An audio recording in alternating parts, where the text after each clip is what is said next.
Hello guys, welcome to my channel once again. So I want to teach you how I made this detachable cone dress. Okay, I made a cone skirt and then I made a short gown that I paired with. So this is the bag I used in storing leftover fabrics. Okay, so I'm going to empty this bag so that I can show you what I have right inside. Okay, so stay tuned with me because that's where we're going to be getting the pieces of fabrics we're going to be using.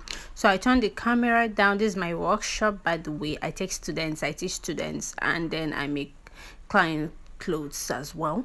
So I'm going to be selecting from these leftover fabrics. Mind you that I want to use only Ankara fabrics, be it high target or small Ankara fabrics. Okay, so I'm just checking through my fabrics and then I selected a few Ankara fabrics I want to use. So I went ahead to cut them into boxes. I didn't use any specific size. Yeah, I just went ahead and cut into a size I felt was just okay for me. Okay, and I used that same size for all of the fabrics. So this is what I have so far. Okay, and I've cut different types of fabrics, different kinds of fabrics. I still have more to cut. Okay, because I need it to be as much as. Okay, and then I'm going to go ahead and join all of them. Now after joining them, I had about more than 6 yards of fabric or so. So I went ahead and drafted a circle flay and shared it into the number of panels that I wanted, and then I cut it on this my white fabric. This white fabric you're seeing is a strong stay, okay, like a peplum stay.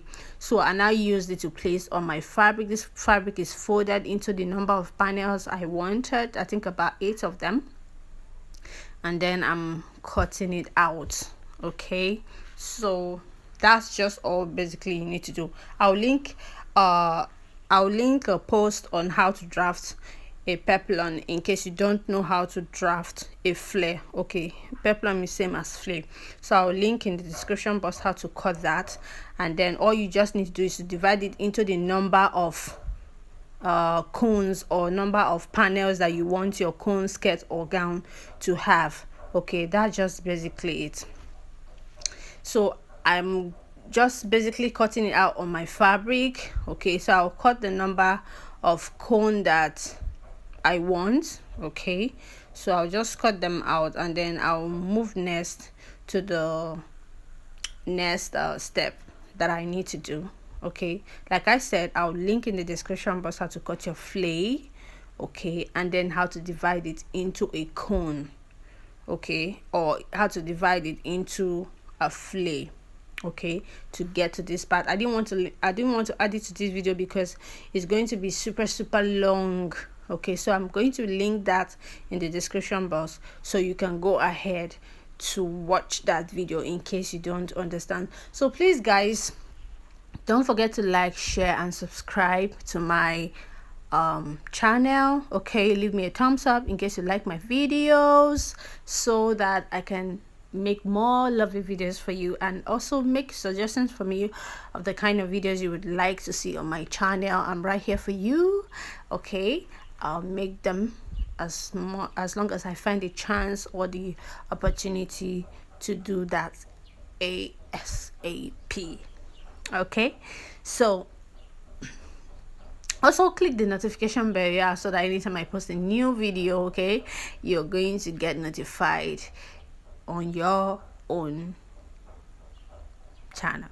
Okay, so that's it. I'm just going ahead to cut the cones. Mind you that this dress I didn't take me 1 day to make. If you've taken note, you see that I changed dresses in the video.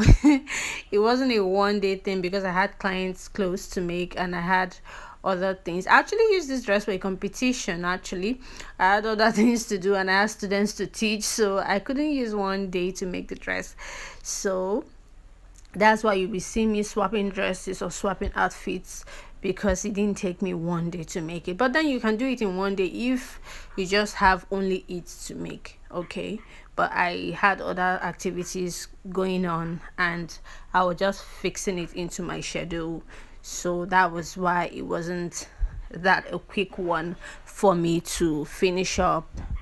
Right, and I decided to film it while making the dress, and thank God I did, because how would I have gotten a video to share with you guys? A detailed one at that.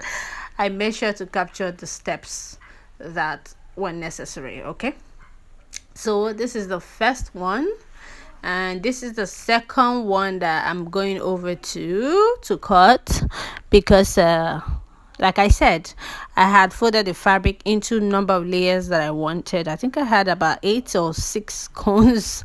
I can't remember exactly, but just go ahead and divide it into the number of cones that you want. That's just basically the secret behind it. Okay, I actually had this video made a very long time ago, but I just stumbled on it and I said, no, I have to share it with the people on my channel because you really need to see this. Yeah, so this is it.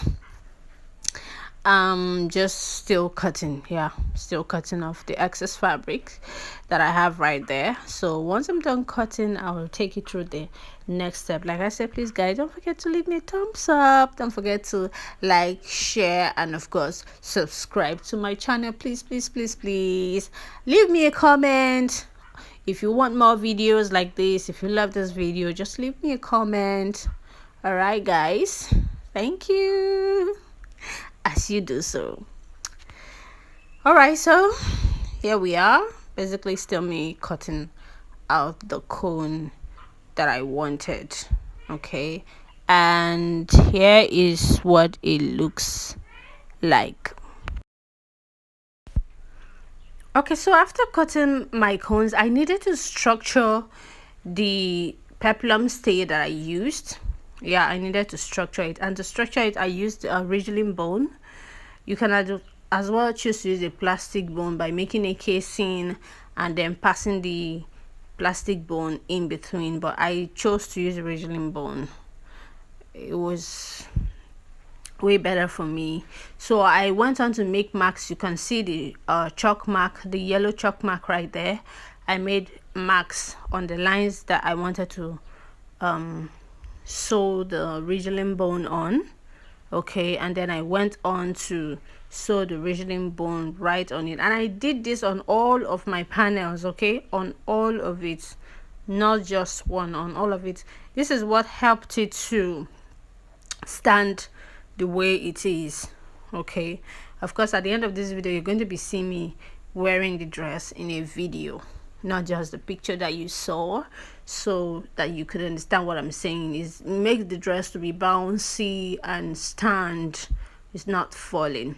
Okay, so I went on to repeat that step on all of the panels that I had. I repeated on all of the panels. I made sure I sewed the ridgeline bone on all of the panels. Okay, on the chalk marks that I basically made. Yeah, that was what I did before I went on to turn it with my main fabric, because I didn't use lining for this. Okay, I was trying to just cut curves, but if you really want to hide this part, you can actually do that. You can actually have a lining and a main fabric. Okay, so I just want to show you the distance between the bones. Okay, I used 11 inches, as you can see here. This is it, 11 inches. Okay, I will measure the next one too so you can see. I used 11 inches for all of them. Okay, it was just 11 inches interval. Yours can be more or less depending on the length of the gown that you are making. Okay, so it's your choice, basically your choice. Okay, but mine was just 11 inches. Okay, I didn't want it to consume too much of bones, and as well I still wanted it to have structure, and this just worked perfectly. Yeah, so after this is the next step, which is to turn the stiff or collar stay with my fabric. So I'm turning the wrong sides together, you understand? So this is what I'm doing. I'm just going to go ahead and pin the hem part. This is the bottom side of it, the hem side of it in tailoring language. So I pinned it together and then I stitched it up. If you're using lining, you might want to also pin your lining together so you can hide the stiff or the strong stay in between your fabric and your lining. But I wasn't using lining, so I just went ahead to turn it with just my fabric. Okay, and this is what I got. Okay, so after turning, you might want to top stitch, but I didn't top stitch mine. I didn't have much time. Like I said, I was making this dress for a competition, so I didn't really have that much. I didn't have luxury of time because I had loads of work to do, so I just fit it into my schedule. That's why you can see I wore particularly different dresses, different outfits in the videos. Yeah, so I didn't top stitch, but of course it was also laying flat, but you can go ahead and top stitches, it will make it more stable.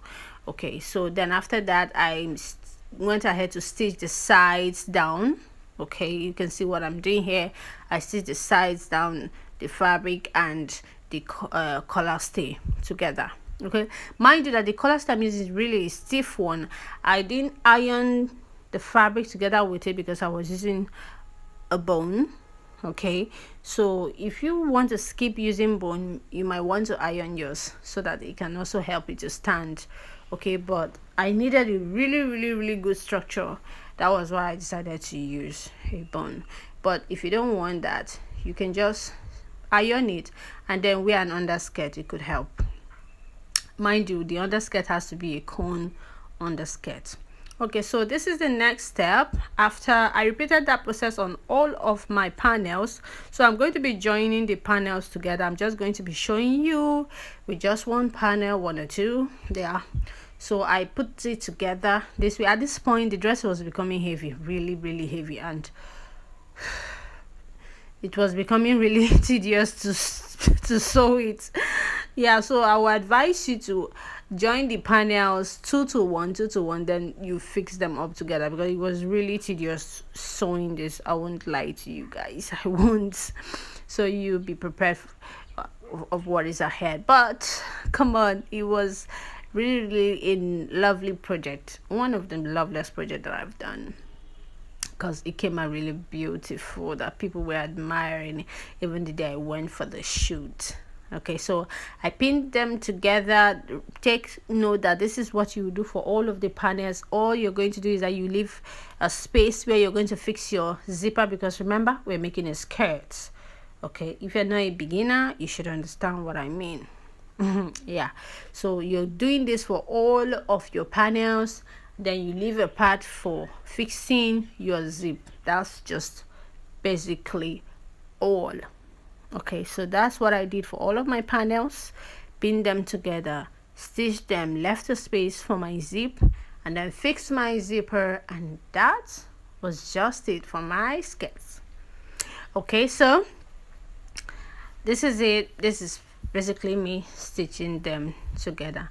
Like I said, guys, please don't forget to subscribe to my channel. This is one of the things that keeps me going, at least knowing that there are people who are really benefiting from my videos.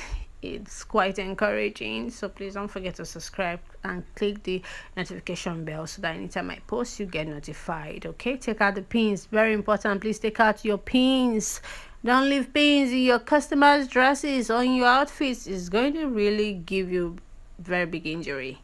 Yeah, so after fixing this one, I'm fixing the next panel. Like I said, guys, it was really becoming heavy to sew, but did I have a choice? So I'm fixing the next two set. Like I said, join 2 to 1, 2 to 1. Okay, so this is the next set that I was joining together. Yeah, so I'll go ahead and repeat the sewing just like I did with the other one. Okay, so now after joining all of the panels, the next thing is to conceal your edges. So I cut a 4 inches wide straight fabric, folded the edge this way, and then went ahead and folded it into 2 this way.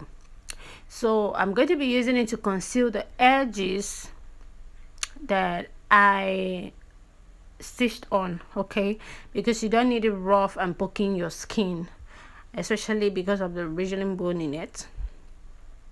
So you need to conceal the edges so it doesn't pierce your skin, and so it's not rough on your skin. Okay, so that's just what I did. I'm just going to be stitching it up, and then after stitching it up, I would flip it to the other side like I'm biasing something, you understand, and then I'll also stitch it up just to cover the raw edges.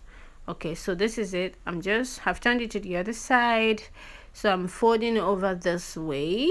Okay, just fold over this way and sew it. Okay, that's just basically it. I just folded it over this way and sew it down. Okay, make sure that the stitch lines are not showing. You have to really be careful this time because you need your work really to be neat. So I just took my time to stitch it down this way and make sure that the stitches came out really neat. Yeah. So after sewing, I'll show you what it looks like, and I'll repeat this process for all of the panels, all of the joint areas of the panels. Okay, so this is what it looks like after joining. This is what it looks like.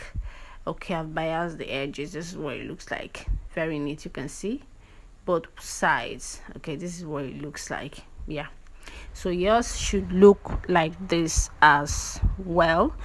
So like I said, I made a short dress, a really short dress. I love wearing short dresses. I don't know why, maybe because I have the legs. So I made a really short dress for the skirt. You can decide to make a top, your choice, but I decided to make a short dress. This is what the back view looks like, and this is what the front view looks like. This is actually the studio where I went to make shoot, and this is what the skirt looks like on the dress. Okay, so all you just need to do after the last step was just fix your band and your zipper, and that's it. And I did a really tiny band. You can look closely to the video and you see that I did a very tiny band because I didn't want people to notice that it was actually a skirt and a gown. Okay, but if you want just wider, you can go ahead and do that. So I did a really tiny band, and then I fixed my zipper, and this is it. Yeah. Isn't this beautiful, guys? Don't forget to leave me a thumbs up, subscribe to my channel, guys, and I'd love to see you next time. Bye.